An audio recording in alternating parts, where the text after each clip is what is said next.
सीख ले। कुसुम जी, तू तो कभी बोलता ही नहीं है। तू वही वर्ड बोलना जो तूने अभी बोला है, जो तू वर्ड बोलता है मेरे से वही बोलना, क्योंकि तुझे बहुत दर्द हो रहा है ना कि मैंने कीर्ति के बारे में बोल दी। तुझे तो बहुत दुख उठ रहा है ना इस बात का। और भाई रही बात हिस्से की बात, तो अगर मैं हिस्सा ही लेती तो फिर मैं तो अज्जी के पैर पकड़ती ना। मैं प्रतिभा का साथ क्यों देती? फिर तो मैं भाई के आगे पीछे घूमती और कीर्ति के गुण गाती, क्योंकि मेरे को तो हिस्सा तो अज्जी से मिलना था ना। वे प्रतिभा से क्या मिलता मेरे को? तो प्रतिभा से तो मैं साथ दिया तो और वापस मेरे 2 साल पीछे छूट गया था। अब तो मेरी मम्मी ने मेरे को बुलाया था, इसने तो मेरे हस्बैंड के पास फोन करके बकायदा बोला है कि मेरी देहड़ी नहीं चढ़नी चाहिए। किस वजह से नहीं चढ़नी चाहिए भाई? क्या बिगाड़ा है? और एक बात बताओ, अगर मैं 1.5 महीने के लिए अपने घर आ गई तो इसके मतलब मैं बच्चों को छोड़ के आ गई? भाई मैंने बच्चों से डेली बात होती, मेरे हस्बैंड से डेली बात होती मेरी, ठीक है। मेरे पैरों में सच में दिक्कत है, मेरे को रेस्ट करना बताया था, मेरे को वॉक करना है, ठीक है।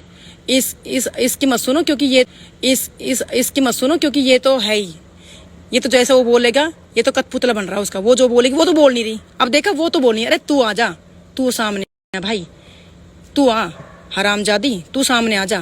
कब तक छिपके बैठेगी बिल में? कभी तो सामने आ। कब तक अज्जी के कंधे पे तू भाई मुझे अभी विरम दीदी का कॉल आया था, कह रही थी कि कुसुम कि इसकी माँ ने खुद विरम दीदी के पास कॉल किया था कि अपने भाइयों को समझाओ और अपने भांजों को कि मेरी बेटी के रात को फ्लैट पर 2:30-3 बजे बैठे रहते। मेरे पास शिकायत आई है बकायदा, जो नीचे फ्लैट्स में रहते हैं उनकी शिकायत आई कि भाई आपकी बेटी के पास यहाँ रात को लड़के बैठते हैं। तो वो लड़के कौन थे? तो विरम दीदी के पास कॉल करके बोलती इसकी मम्मी कि अरे विरम समझा ले उसको, अज्जी वज्जी वहाँ बैठते हैं, हिमांशु वगैरह, तो उनको भाई वहाँ बोल, वहाँ नहीं बैठेंगे रात को मेरी बेटी के पास।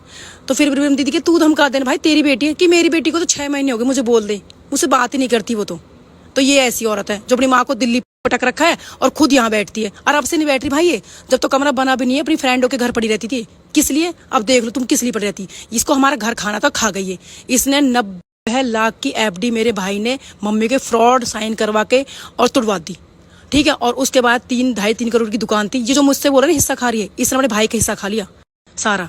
वो दक्ष तो कुछ बोलता नहीं है, उसको तो बेचारे कुछ पता ही नहीं है। वो तो जैसा कठपुतली तरह नाचता है इसके आगे। और दुकान के बारे में जो बोल रहा है, दुकान इसने कीर्ति महाराज को खिला दी, दुकान भी उस पर लोन लेके खिला दी कीर्ति को, क्योंकि कीर्ति भूखी मर रही है, अब उसके पास कुछ है ही नहीं अब। और तू कब तक दूसरे के कंधे पर तीर चलाएगा जी? तू इसे बोलना भाई, ये खुल के आ जाएगी। तू क्यों बोल रहा है? तुझे क्यों दर्द हो रहा है? अरे भाई हम कीर्ति के बारे में बोल रहे हैं, तू क्यों दर्द हो रहा है? तेरे को थोड़ा कुछ बोल रहे हैं हम। तेरे पर तो जादू टोना करवा रखा है। हम तो भाई वैष्णो देवी माता गए, वहां जादू टोना नहीं था, वहां तो बस अपनी श्रद्धा से गए थे ताकि ऐसी चुड़ैलों का साया हट सके हमारे भाइयों पे, हमारे घर पे हट सके। लेकिन ये चुड़ैल तो भैया इसने तो कुछ तगड़ा जादू करा कि तो हट ही नहीं रही है भाई। अब भाई हम तो क्या करें, समझ में नहीं।